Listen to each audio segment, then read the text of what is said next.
Yes. Yeah. xeryaha qaxootiga ee Dadaab ayaa laga dareemayaa u diyaargarowga munaasabada Ciid al-Fidriga iyadoo suuqyada waaweyn ee xeryaha laga dareemayo mashquul aad u tiro badan dadka ayaa inta badan doonayaan inay ka qayb qaataan munaasabada maalinta Ciid al-Fidriga waxaana inta badan suuqyada soo buux dhaafiyay caruur iyo hooyooyin iyo sidoo kale dhalinyarta qaybahooda kala duwan waxayna inta badan u diyaar garoobayaan munaasabada Ciid al-Fidriga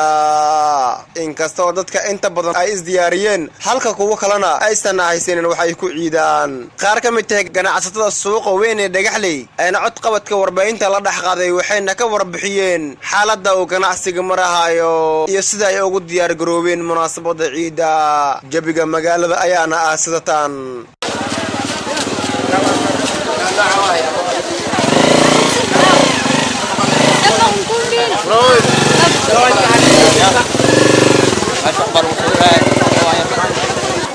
اوكي ما سند مغعيغو waa maxamuud raaga nuur ku nool xerada qaxootiga Dhagaxley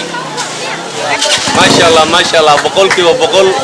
boqolkiiba boqol aan dhigi karnaa meena diyaar garowga ciida dabaaldega tartalashada populationka dadka wax la sheegi karo maaha boqol sano hadda ka hor inama soo marin ciida maanta haysan wax la soo dhigi karo maaha ciidan waa barwaaqo waa qabow waa nabad waxa la haystaa arbixi raashinki dagarsoonkii raashin lagu bixin la raashinki dhinac kasta waa barwaaqo sooran dadka soo banaan baxay waxa u badan dhalinyarada gabdhaha wiilasha maamooyinka laftirkooda kama marno hadda laftirkooda hadda la iibiyo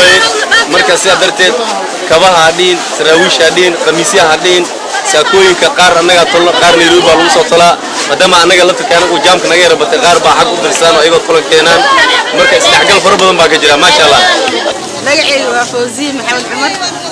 ganacsada ahay ciid waxa ugu diyaar garoobay farxad iyo ma sha Allah aniga caruurteyda والله بلا waxay ku kala dugiin mala ma sha Allah waa isku wada mid ciidan بس براقة وديار جروين يسولفين في عن. الله ديار جو عيد ودي عن هاي ونسود ورينا مقالة كستمكا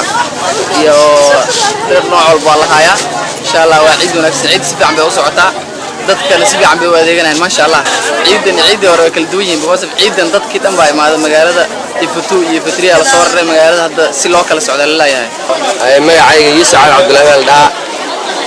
waxaan gadaa kamaan gadaa waxaan joogaa magaalada Dhagaxley kawaha iyo diyaar garow waa aad u fiican ma sha Allah inkastoo ciidii hore iyo ciidan aan isku mid ahayn kulli wallahi mawduuc aad badan baa u dhaxeeya ciidii hore ka fiicnayd si fiican baa idin salaamaya ma sha Allah kawa iska soconay wala gadanaya ما شاء الله معي وحسن عبد الرزاق صلاة تقولوا عيد أدي أدي وفرنسا سنة ما شاء الله معناته عيد أدي مركا أدي وهم بلينا معناته عيد السلو أيوة قادر فرسان فرحة عيد وانا كدر فرحة ما شاء الله عيد الله نوضة نوجرسية الحمد لله عيد فرحة في دروا ورن معي ومحمد علي عدو أنا يرسل أنت بنا حقوقي كرم محمد جيشي والله رنتي لمسوا كوكو waxaa jiraan boqolaal danyar iyo miskiin agoon iskugu jiraan isla markaasina aan awoodin inay ciidaan halka kuwa kalena ay isku diyaariyeen munaasabada Ciid al-Fidriga balse kuwaas cidna uma maqno ceelna uma qadno Xasan Kaafi Wajar FM xeryaha qaxootiga ee Dadaab